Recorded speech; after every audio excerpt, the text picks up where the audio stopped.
What's going on, everybody? Thanks for tuning in to another episode of California Underground Podcast. Tonight, we have a very special guest, Chad Jackson. I've been a big fan of his, following him, and a lot of what he has to say, I thought leader, that's for sure. There's a lot of stuff that he says that when I watch it, I just go, blows my mind.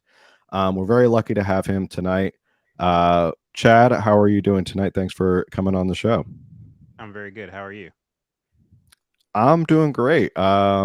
And as always, the fastest and best researcher in the West, Camille, my co-host, temporary colleague.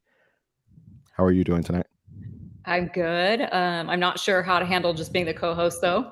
Gonna have to, get you sick again or something. Yeah, well, you tasted. It's like Greek myth was that Pericles or Perseus flew too close to the sun, so now you got to go back down to being co-host for a little bit. Taking over. How are you? I'm good, much better than last week. But we're not here to talk about whether I'm feeling well or not. California, right? Yes. Yes. Okay. Both out of Southern California. So Gotcha. So the point of tonight's podcast, and we've been going back and forth, and we're lucky to have Chad on, is this issue of reparations in California.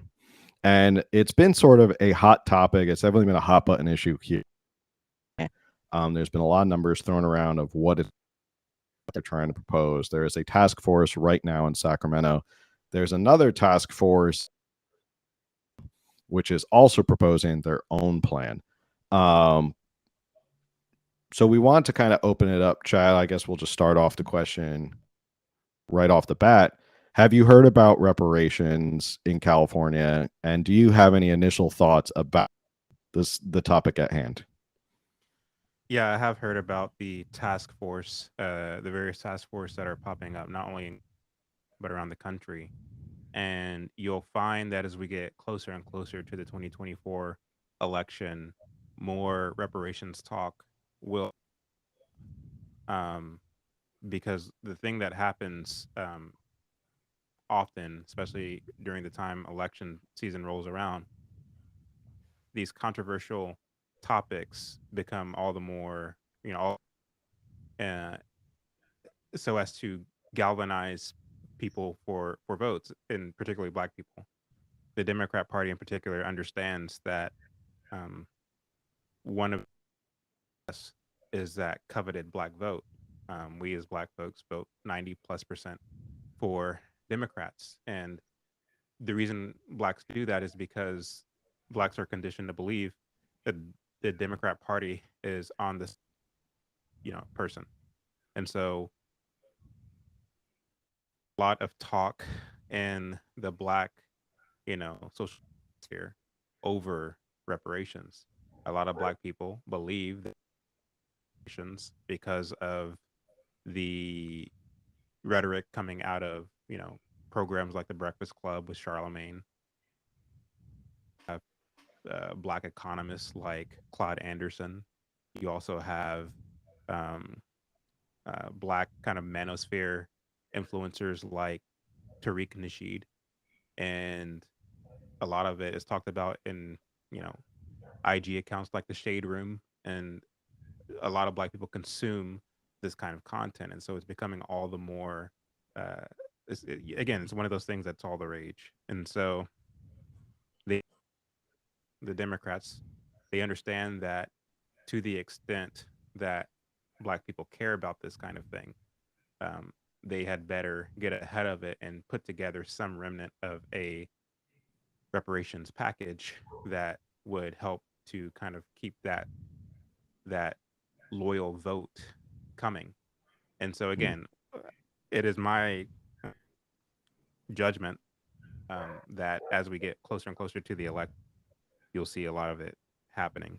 Um, I idea of reparations is just completely asinine. And the reason for that is because as an independent researcher myself, I just know too much about our history to believe that reparations is a good idea. Namely, that when it ended, something that not a lot of people talk about, in fact, hardly anyone talks about, is the fact that a lot of these slaves who are on the plantation, set free.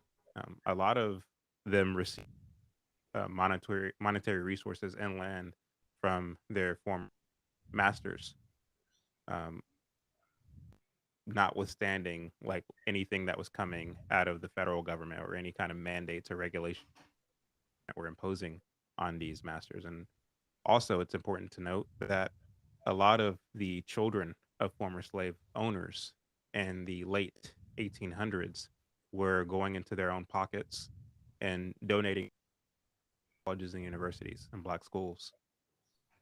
There were quote unquote reparations that were dispersed at the private.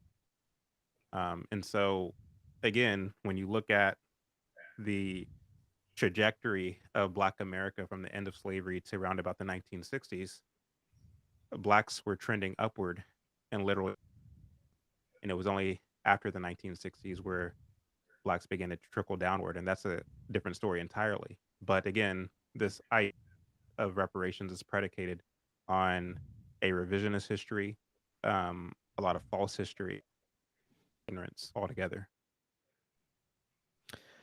So it's I feel like it's at this point of a topic that has been brought up occasionally every year. Someone will bring it up. It seems to be a topic of conversation. Um, I think the what has kind of taken people aback right now is that California is now actually going through the process. There is a task force involved. Um, the legislature, which is a supermajority of Democrat, can now determine whether or not this bill passes and whether reparations in California does pass. Um, I feel like sort of to your point that a lot of Democrats are trying uh, to woo the black vote, and that reparations comes up so often. Why do you think all of a sudden now, out of nowhere, California goes, we're going to go for it? We're going to go for the gusto. We're going to really actually have a legislative task force that's going to examine this, make recommendations, and the vote on it. Because as far as I know, maybe I'm wrong, state legislature getting this far in the process, and California might be unique sense of why it's doing it. So any thought right now in 2023 California is trying to. Well, if there's any truth in the notion that politics is downstream of culture, I think therein lies the answer. Because said before, with all of this reparations talk being, disseminated by the likes of Tariq Nasheed, Umar Johnson is another one of them, Claude Anderson, a lot of these people in Black influencer spaces who are really beating this drum of reparations and are doing so while at the same time posing a threat to the Democrat and kind of holding their feet to the fire, in a way of saying, like, look, uh, we are gaining traction as far as being looked up to, people who are looked up to within these kind of Black spaces. And we can actually use that against you if you don't go our way in terms of, pushing certain legislation. And so again, the Democrat Party have for a long, I look at, and again, I'm not a partisan myself. I don't have any loyalty to any political party. But one of the things that can be said of the Democrat Party, in a way that they're different than the Republicans, is that they have kind of at their reins very crafty um, strategists in terms of ways to appeal to the vice of humanity, uh, to the kind of entitlement of humanity, win certain votes to take or to maintain power. Whereas the Republican Party um, have a lot of gullibility about them, where they're constantly caught off guard by the more craftier Democrat Party. And so they're constantly like, I believe that the Republican Party is just a shell of the Democrat Party from 10 or 15 years ago. Nobody stops to think about what republicanism is, namely the belief in preserving the republic, um, whereas the Democrats are individuals, traditionally speaking, who believe in democracy. And so these are two Mm-hmm. different ideas that we're talking about. And when you look at how a lot of Democrat Party policies were crafted by influences from the Frankfurt School in the middle part of the 20th century, when you look at a lot of the radicals in the 1960s who, under the behest of people like Saul Alinsky, who encouraged these young, long-haired hippies to clean themselves up, to cut their hair, and take, positions of power in local, state, and federal government. Uh, Hillary Clinton being one of his disciples. Again, you begin to understand the kind of crafty nature of the Democrat Party, which includes checking the pulse of culture Mm. and positioning yourself as a party in such a way to appease that which the culture demands. And right now, to answer your question in this kind of long-winded way, when you see culture like these influencers who I mentioned before, who are beating the Democrat Party, far be it from them to be on the wrong side of the culture or the wrong side of history, so to speak. And so rather than quelling um, or the kind of rhetoric that's coming from these influencers, they see it fit to try to, in a sense, appease or give them what they want. And so again, reparations isn't anything new. It's just the drum is being beaten more consistently and more louder, and as such, the Democrat Party is trying to find ways to appease. The problem with these um, in California and across the country is if they get what they want in terms of legislation, in terms of regulation, in terms of pushing these reparations bills, it won't really appease anything at all, because the issue that Black culture has in 2023 has nothing to do with money. It has more to do with character. It has more to do with values and the stories that we as Black tell ourselves. The Black kind of ethos is one that's rooted in, again, revisionist history, rooted in slogans more so than reality. Um, you have a lot of Black children growing up without fathers in the home. Um, Mm-hmm. of a father, in part, is that when you have a dad in your life, he can counteract a lot of poisonous narrative that's being disseminated in culture, that's coming to you by way of music and entertainment, that's coming through the education system, a lot of just nonsense, a lot of poisonous that's being poured on youth. If you have a dad in your life to counteract that with values, with truth, with tough love, then you will be less likely to go by the wayside as far as concerned. This is why the majority of men who are these days did not grow up with a father. Mm. And so again, the issues that Black culture has have nothing to do with money and has everything to do with values and with character. And there's no amount of quote unquote reparation that will fix it. Mm-hmm. It reminds me of the person who wins the lottery and then 5 years and they're even worse off then than they were before they money. And so throwing money at Blacks is not going to fix the cultural issues that that will stem from having or that Black culture has.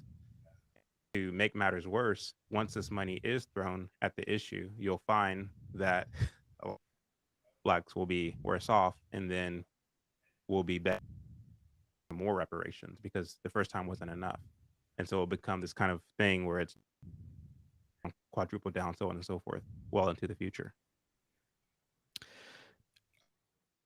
To your poignant statement that um, reparation asinine, because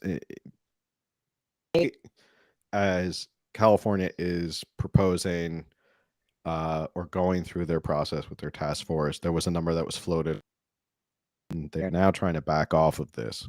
And it was around 800 billion, I think, was the number that it would cost, which is more than 4 times our actual state budget. It would bankrupt the entire state.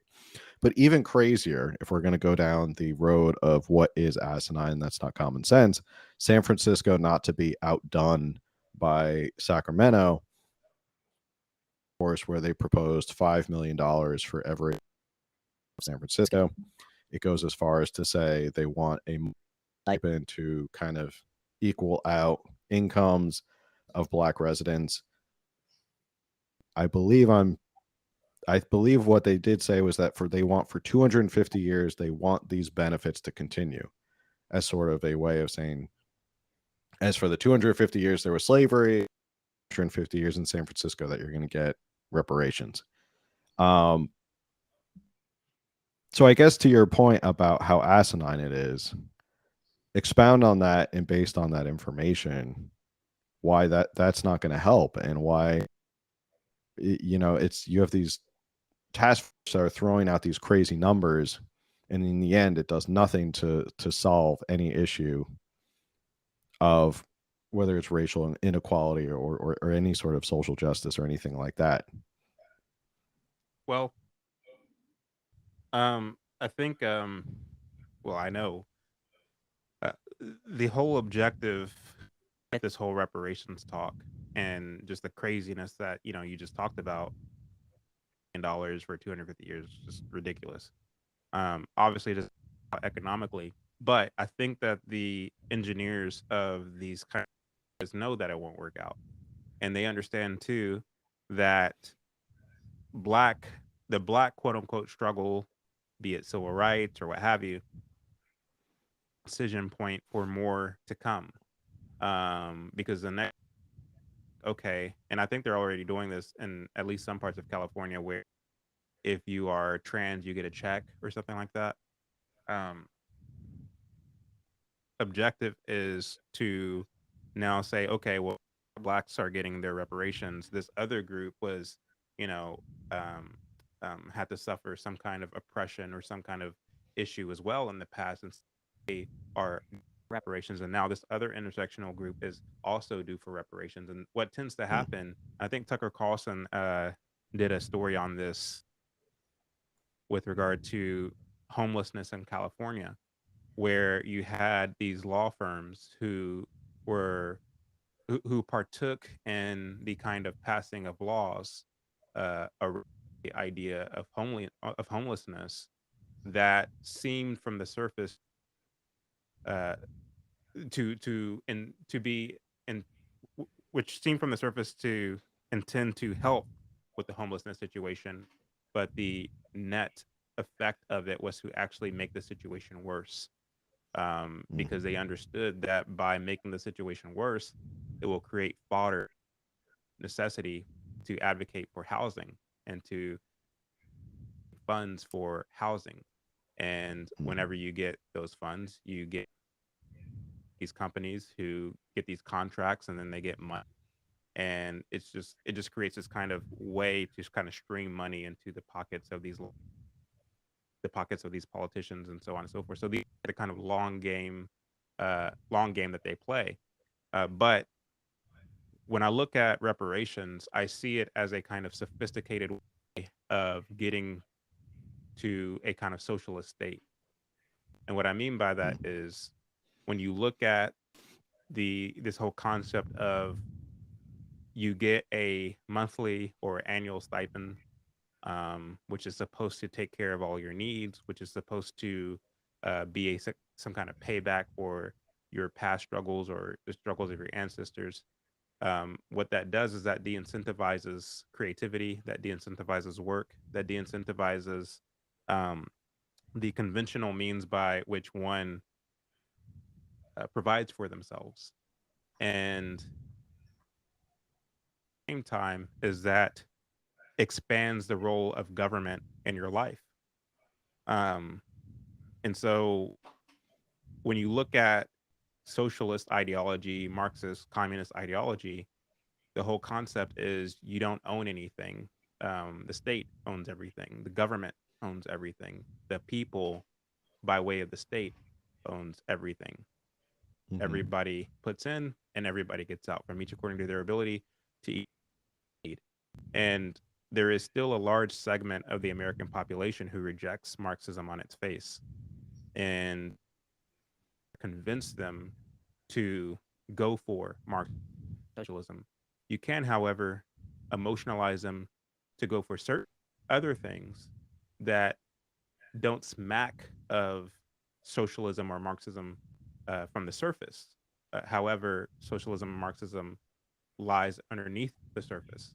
And a lot of people, unfortunately, because of our subpar education system, do not have the ability to think critically and to look thoroughly at these different policies and see what the long-term effects on society that these policies will pose. And as such, they go for it and they put their hats in the ring. I mean, I see a lot of white people right now who are saying things like, "Well, let's just give them reparations so that they'll be quiet," right? And so a lot of people are just kind of tired of the subject and are saying like, "Okay, just give them what they want, so it'll go away." But little do they know, it will never go away. You know what I mean? You know what I'm saying? And so again, um, it's to that extent and more that I say it's asinine because I see it as a kind of um, yet another step in this long, kind of drawn out um, plan to create chaos and to use that chaos as fodder, to use that fallout to then A, expand the role of government, and B, push more regulation um, that will work more to the detriment of the people and to the benefit of those who are in power. Sorry for these And to that, long-winded answers, by the way. no, it's no problem. That's why we do a podcast, so that discussions and not news snippets. Um, to your point that you just brought up, I think it does condition people to kind of ask different groups, different ethnicities to go, okay, then where's my payout? Um, my wife is Mexican, and when she heard news of this, her first response is, uh, well, where's the reparations? If you're talking in California for any group, it should be Mexican Americans because we were here. You stole the land from us. Where's our reparations? I think that's a valid point that all of a sudden there's going to be these groups that then all of a sudden raise their hand and go, wait, I was wronged. So now where's my payout? And then it does usher in this idea of like the government should be giving you some sort of monetary compensation. And Um, the engineers of these policies and these ideas know that. Like they know that. It's mhm. not as if you have these people who are genuine and have this deep concern for the black struggle in America. And once they for blacks, they're done. They'll go back to life as usual. No, they understand clamoring that will ensue um, if such a bill were to pass. So they know full well what they're doing. You don't have to take my word for it. You can just wait and see. But I'm pretty sure that's how all this stuff is going to unfold. Yeah, and it's hard and Democrats in the left are crafty in the sense that they know how to craft an argument and begin the argument, frame it in such a way that if you were to push their defense is, well, then you don't want, why do you not want reparations? Are you a racist? Are you a bigot? Yeah. Um, if you're white, you can't oppose reparations. Well, why would a white person oppose reparations? Obviously, it's because you're racist and you don't want black Americans to. So they figured out this way to craft their argument so that you come at it from these different angles. And I mean, they do that a lot with all groups. I mean, anything they usually hide behind this victimhood Right. mentality, where if you try to bring up a logical point or a common sense point about and say, wait, I have actual common sense or objectable points that I'd like, they go, well, you're a bigot, you're a racist, you can't talk about reparations. And meanwhile, they are ushering in this idea of Marxism and payouts from the government and reliance on the government even more and more, while people and detractors can't really speak up about it. So that is to your point about how crafty the Democrats are and how the left is able to kind of steelman their own arguments. Mm-hmm. Yeah, 100%. As a woman, I would like reparations for not being allowed to vote until way later. And so never I hope ending. that, I mean, I know I might, but like I said, DNA test 2% Nigerian. And I know my family came over here on the Mayflower on one side, and then others were here before the Civil War. Therefore, the fact that I'm 2% Nigerian means that I am definitely related to a slave. So I want my 2% reparations, as well as the fact that I am a woman. No, but really, like then, you know, the Japanese that we had in camps, like where's their fair share? And I want to go way, way back to the beginning when we talked about California and why are we pushing it now? I believe Newsom. I mean, look, we just passed Proposition 1, where we're basically killing babies up to birth. He's an extremist, and we know he wants to run for president. And I think he's just trying to get whatever he can under his belt to say, look what I did, like. And so if he can be the first to claim that he passed reparations, then that's one more little checkbox for him with the Democrats. Just wanted to throw that in there. Yeah, I mean, you're right. And again, like when it comes to the political aspirations of these politicians, they check the pulse of culture. In some ways, they influence thought. They invoke certain feeling and stimuli in culture, and then use that to their advantage during election cycles. Again, it's a power play, and I think people underestimate. Excuse me. I think people underestimate the depths that these people are willing to go to secure power for themselves. And if that means taking advantage of the ignorant, the lack of education of how our governments and their role in society as a citizen, if advantage of that, they will do it, and they have done it. Again, it's not a conspiracy theory in the negative sense of the word. It is literal, well-documented history of how this thing has played out. Reparations is yet another social movement. And we look at the course of the 20th century, and the movements were used to invoke feeling in the masses, and to believe that they are part of something, so much that they are willing to support policies that they believe will bring liberation and freedom and all the things. Oftentimes what these policies yield, once again, is a more expansive government who plays a larger role in your life, and less freedom. So we're vesting with more power than it's ever had on the back of justice movements. And so different,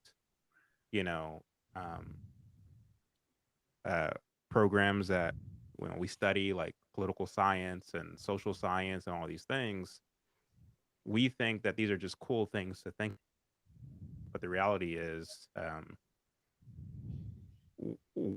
these studies and these programs are yielding is a lot of people who are engineers who are trying to figure out ways to advance power for themselves, more so that use them for any kind of greater good. So I know that's kind of getting off course, but just something worth considering. You brought up, sorry, Phil, you can go ahead. No, you go ahead, Camille. I've been asking a lot of questions. Chat, a couple weeks ago, that podcast I mentioned I was watching when you did on a Sunday night with 3 other people regarding reparations, you so eloquently talked about, I'm going to totally butcher the wording. You said something about basically the way that modern day we describe how slaves were is that they were basically useless, illiterate, couldn't do anything, but yet somehow they managed to populate and are still here.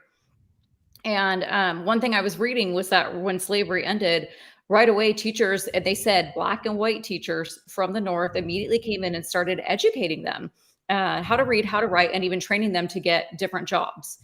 And that's something that is not really talked about, because it does sound like we kind of just like, okay, slavery ended and we just dropped them in the middle of a field and was like, do what you will, try to survive. Good luck to you or whatever.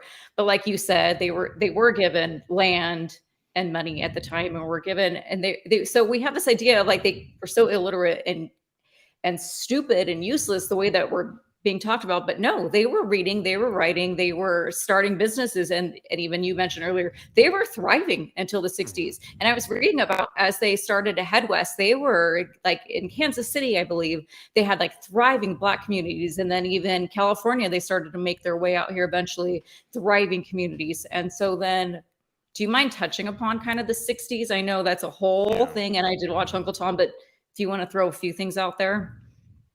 Yeah, I mean, when you look at Baldwin Hills, still this way today, but it was certainly this way for a long time. Baldwin Hills was like the Black Beverly Hills for a long time. You had Black professionals, architects, doctors, engineers, things of that nature. But there are many such all across the South. And I think, our education system does a huge injustice in terms of painting this picture of what the South was like. You had mentioned that educators came from the North to the South to teach, these former slaves. And while that is true, there are a great number of those educators who are already in the South. The rhetoric or the narrative that we believe regarding what slavery was like is that, oh, you weren't allowed to read. You weren't allowed to learn how to read. And that was true on many plantations, but it was also true on many plantations that slave holders were educating their slaves. They wanted them to know how to read because it was beneficial to them with their enterprises going. And so we kind of established idea, this narrative of what slavery was like. You think of a white guy with a hat on a back of a horse whipping the Negroes in the field while they pick cotton. That's the image that we have. And um, the reality is, though that may have been true on some plantations, it certainly wasn't. And so I think that it's easy to kind of dehumanize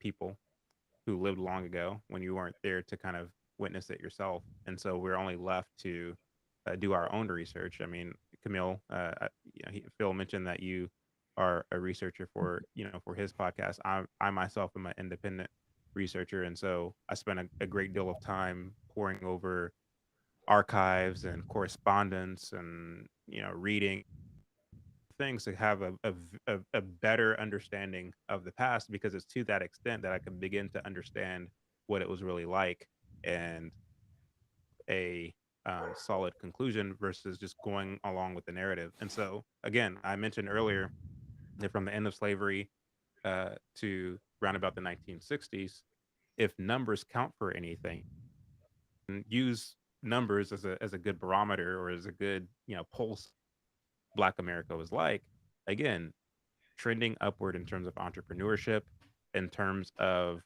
Black families who are owning homes, in terms of the kinds of careers that Blacks are taking up after being turned out of their high schools, which entirely Black during the times of segregation.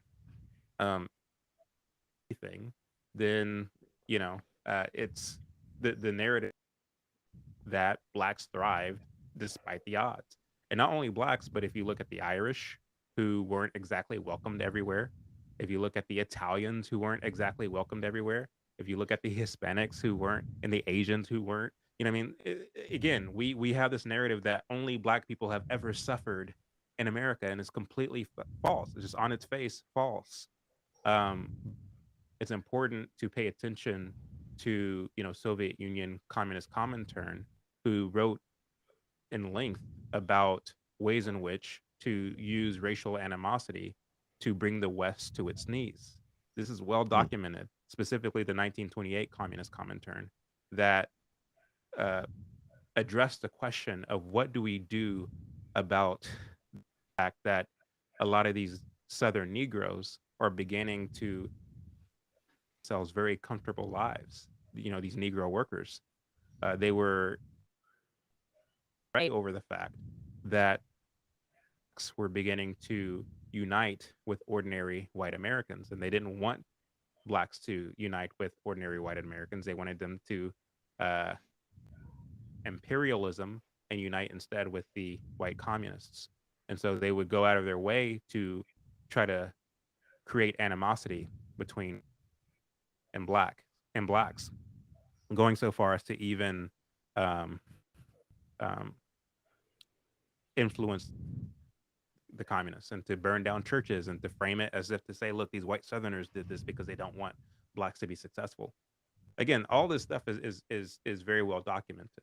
And so as you get into the 1960s, it's important to understand that the thing that motivated and was the kind of engine to a lot of the black success that we saw in America were men like who preached, cast down your bucket where you are, be an entrepreneur, be productive. Nobody's going to do it for you. You got to do it for yourself. There were other such Booker who were looked at as these are people to emulate, and it was having real net effects on black men in America. Once the 60s, Martin Luther King, who was popularized by the liberal mainstream media, he was on the cover of Life magazine, Time magazine, New York. Like, they were just lauding this guy as the new hero. Granted, he was rejected by most black Southerners when he first came on this. Was looked at as a radical.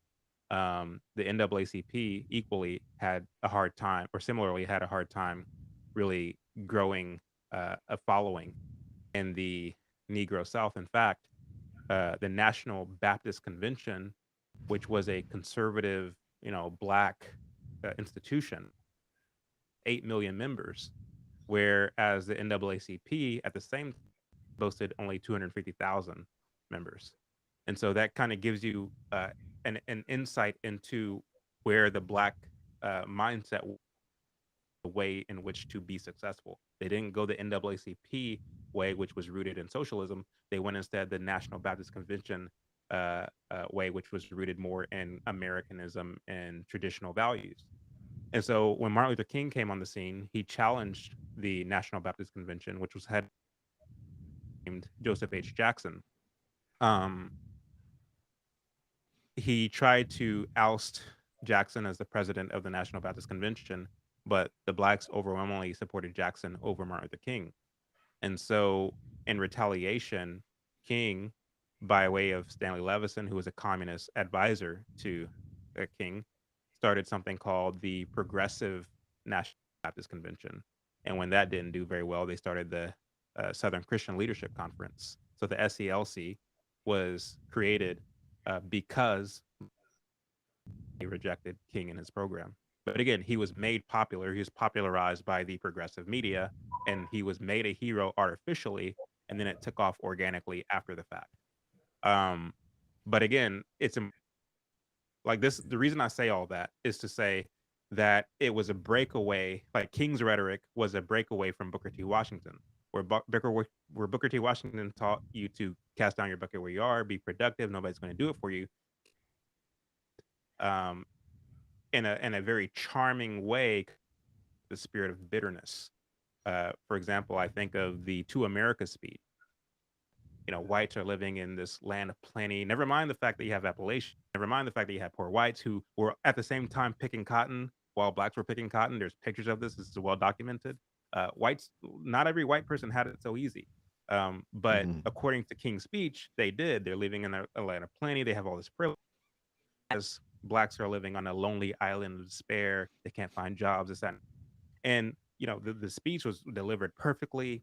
Martin Luther King was a great orator.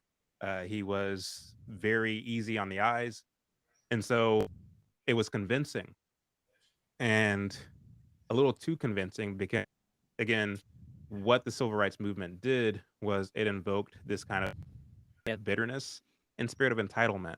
We began as blacks to not look or our men to help to make our situation better.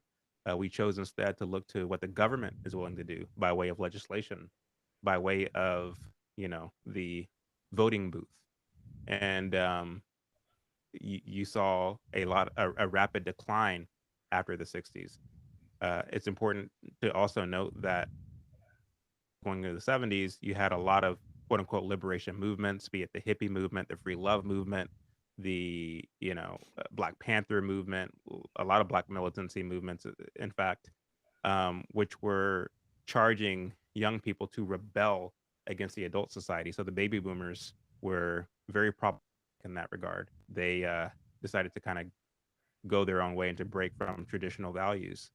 Um, and so this had a huge toll on Black America. Of course, as you get into the 70s, you have Black exploitation films like The Mac and others that glorified pimping and hustling and other such degeneracy and vices.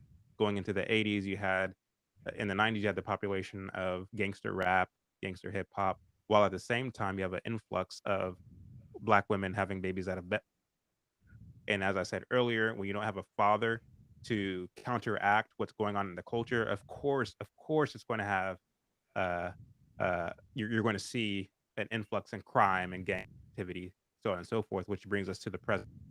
So I know I said a lot, but again, this is a vast history of Mm. what we're talking about here.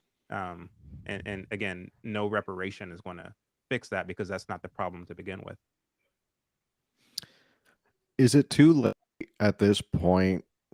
Because you have detailed sort of a long history.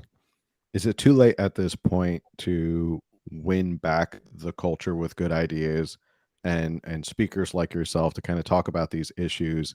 Is it too late back, or can the culture sort of be changed and won back? I do believe it can be won back. I'm not pessimistic as far as that's concerned. Um, uh, However, it's not going to happen overnight. Yuri Bezmenov, that it takes 15 years thereabout to demoralize a society, and it takes equal amount of time to remoralize a society. Uh, and the problem that we're up against is literacy and a lot of this kind of frivolous, fluid uh, um, is it's brought to us in a very inundative way. It's brought to us through our education system. It's brought through us to us through celebrities and entertainment. So they reinforce it. And so we who stand on the side of truth and reason, like we have to be creative um, about the ways in which we engage to basically repopularize traditional values and ideals. And for me, the way that I play my own role is to not even talk about politics, cut straight to the chase about the values and the history. In fact, I was talking Mhm. to a Black woman today. I uh, have a lot of stuff on my property, Texas, and I needed to temporarily get a storage unit to house some of my property until I get a bigger shed built. So, I acquired this storage space, and while I was doing the paperwork, I got to talking to the woman. She was a Black woman, and I learned that she is new to our area. She moved here from Jackson, uh, and I got to talking to her about that, and got familiar with Jackson, Mississippi, and the culture that's there. It's kind of us versus them culture, and we were having a conversation just about like, hey, so what are some of the things that you like about Cedar Hill that you didn't quite like about Jackson? And she's talking about the things that she likes versus the things that she doesn't like. And somehow or another, Tulsa came up, Black Wall Street. She goes, yeah, did you know that they bombed Black Wall Street? And I said, yeah, yeah. Did you know that they built it back? And she was like, her mind was blown. And I was like, yeah, they built it back not even a year or so after all that happened. And in fact, it was more of a riot than it was a massacre. But the reality, it was a riot. You had blacks shooting at whites, whites shooting at blacks. And after the dust settled, um, the blacks, they picked up their tools and they rebuilt their community. And in fact, their community thrived from 1920 1922 to 1960. And the thing that actually killed a lot of that Black success in the 1960s is the civil rights movement. And like her mind was completely blown. But again, I didn't start off with I'm a Republican. I didn't start off with like I'm a. It's just we were having a conversation, and she was receptive to talking about. And by the end of our conversation, because I also was talking to her about homeschooling and all these different things. Again, not in a way that I'm forcing it on her, but just talking about it from an anecdotal perspective. Like, yeah, we homeschool our kids because X, Y, and Z. I have a friend in Florida. Her name is Keisha King. Her daughter was in public school till I think freshman year, and Keisha, there was a lot of animosity between her and her daughter, and Keisha dismissed it as, oh, she's just a teenager. Teenagers are rebellious. But the reality is, after she took her daughter out of the public school and started homeschooling her, over the course of a year, their got more tighter, and it's to the point now where her daughter, her mom as her best friend, and she comes to her for everything, and she talks to her about everything and asks her all kinds of questions, and it's this relationship that she never thought was even possible. And while I'm explaining this to this woman that I just met today, like it almost brought tears to her eyes, because she is struggling rebellion of her the rebellious kind of nature or spirit of her son right now, who's also in high school. And by the end of our conversation, she was asking for my number because she would like to talk to my wife about possibly homeschooling her own. You know what I mean? So again, these are how these conversations are made. This is how it happens. The problem is, we as conservatives, or those of us who are on this side of the culture, we struggle to get the kind of platform that's needed to have our. And so those are the things that we got to figure out. How do we get creative enough to take positions of influence in culture to where the commonsensical things that we are saying can be heard by many, to where others will begin to follow suit, without losing people just with the talk of it all, but just bringing it back to the basics of what is practical and what is approachable. I hope all that made sense. No, I agree, and that's sort of one of my kind of ways I like to approach it. Is I don't like to approach it. We talked about this before we hopped on, from necessarily a partisan standpoint. I think there's a lot of people who start off their first foot, I'm a political cheerleader for RD or whatever, and the problem with that is that automatically you lose so many who might not be interested and go, well, you're a Republican, I'm not going to listen to you. You're a Democrat, I'm not going to listen to you. When in reality, if you just sit down with somebody, it's amazing if you just sit down with somebody and talk to them about values, and you talk to them about normal everyday things and issues, you find out you do have a lot more common ground, and you do have a lot more to share with each other. I've talked to people who were far left Democrats, but when you take politics out of it, you find out you have way more in common, and you have way more to talk about when politics isn't necessarily divided. And to your point about the culture, I maybe it's me, but completely anecdotal, but I do feel like there is sort of a trend back towards traditionalism. I don't know if this is a larger trend. I mean, I went to this past Saturday, and I was amazed that there were 11 baptisms. Wow. Church. And the majority of it was young men in their 20s. And I thought to myself, that's really incredible that these young men are getting baptized into the Catholic Church. At like what point did they go, I'm now going to officially join the Catholic Church, I'm going to go through all of this stuff because I want to be a part of this.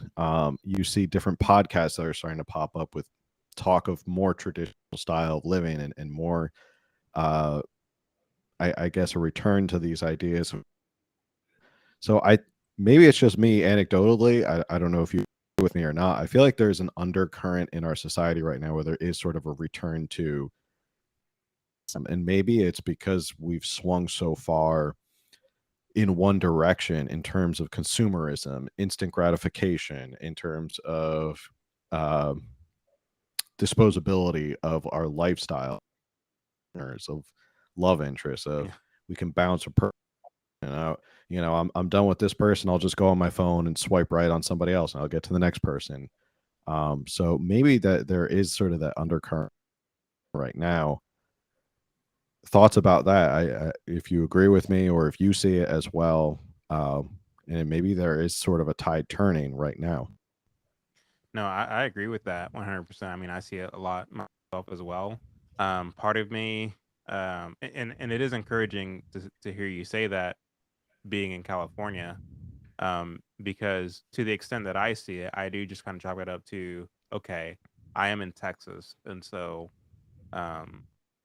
there are kind of regional values at play. Um, but yeah, I do see that in my own kind of anecdotal experience where, I think that when it comes right down to it, we have political spectrum.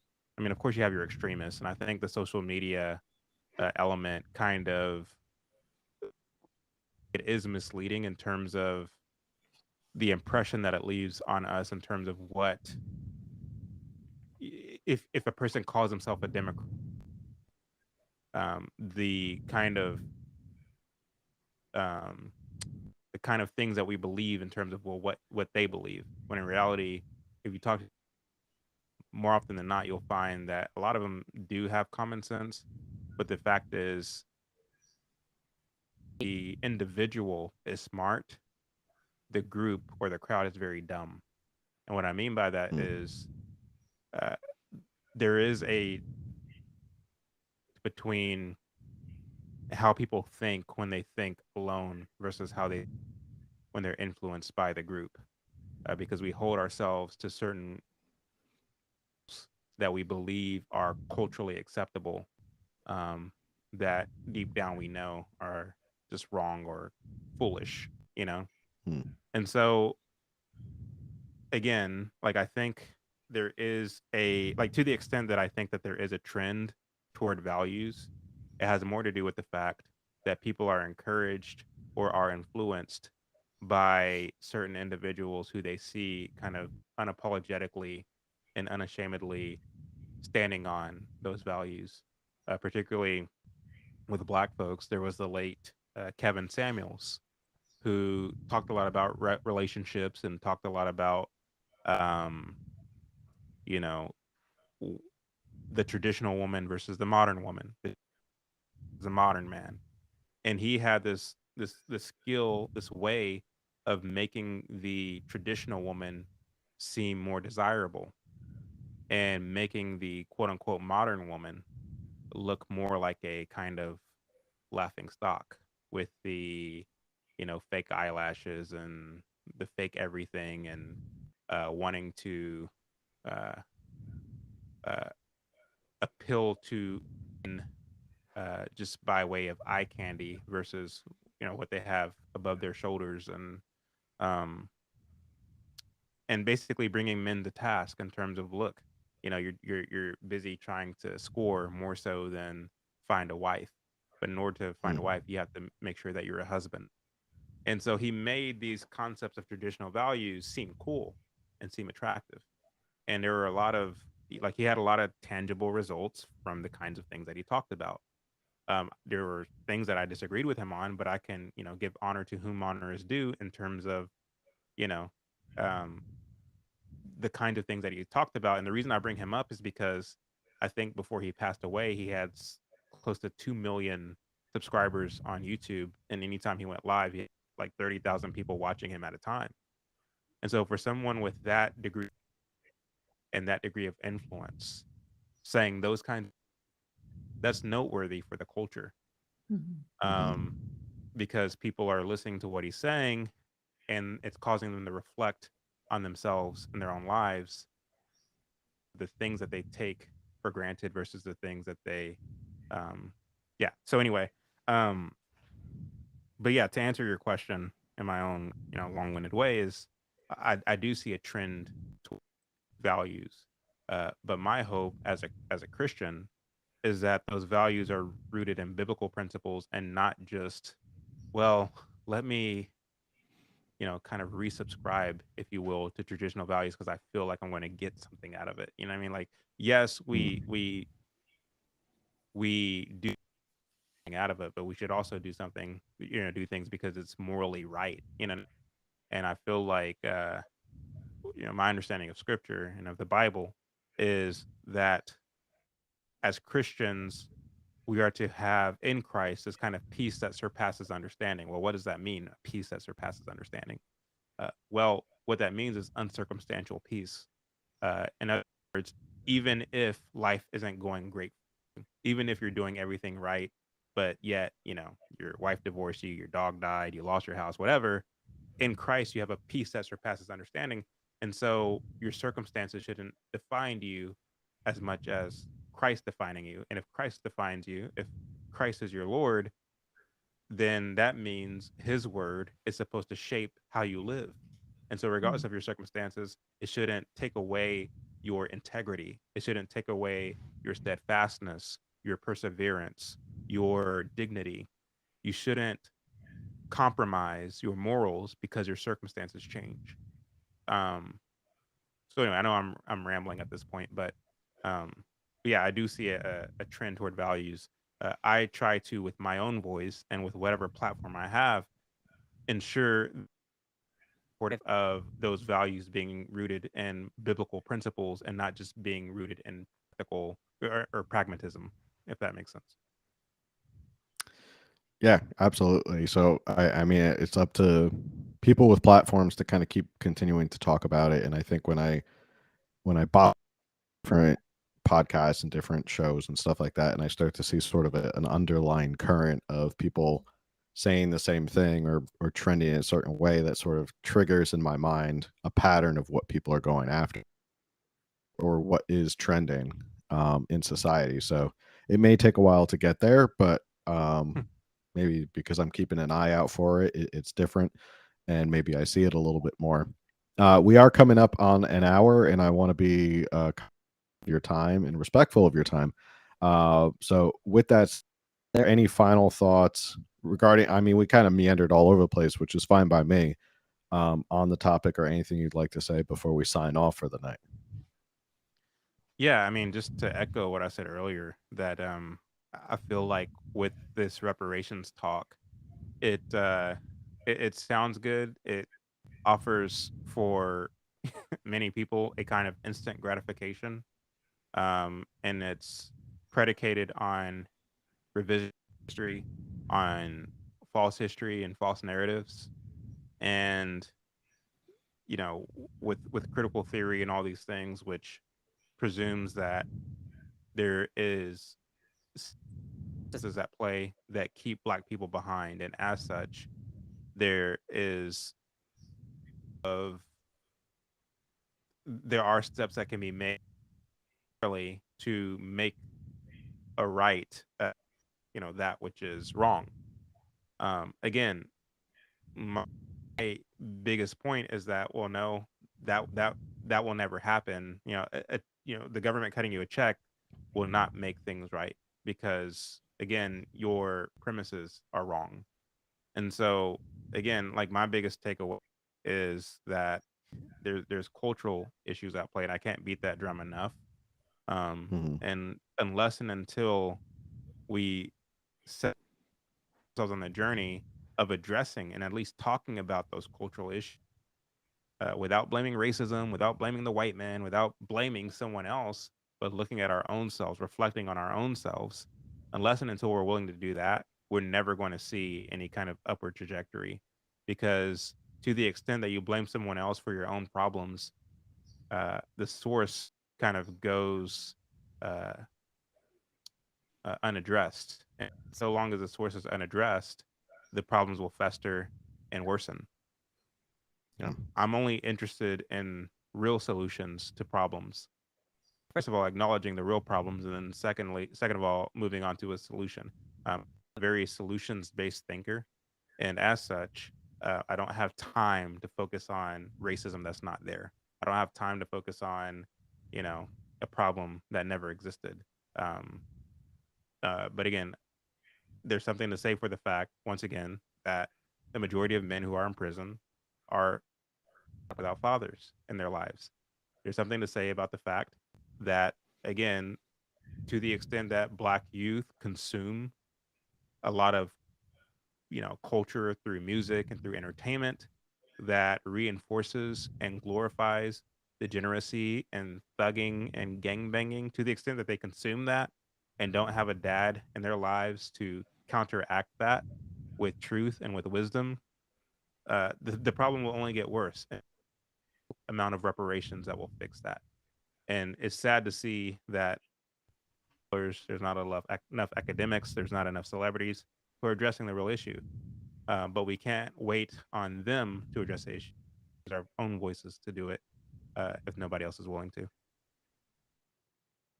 Excellent. Well, thank you, Chad, so much for coming on. Where can people find and follow and hear more from you? I'm on YouTube and Twitter, all at Chad O. Jackson. Yeah. Excellent. Cool. So with that said, everyone who's been tuning in tonight, best thing you can do the show is to share it with at least one person. Text it to them, message them. I don't really care how you do it. Just send it to them. Like, share, subscribe, review, all of that stuff. We do this every Tuesday night at 8 p.m. We got lots of stuff coming up. So you hit the notification bell as well. I think I said, and have a good night, everybody. Thanks.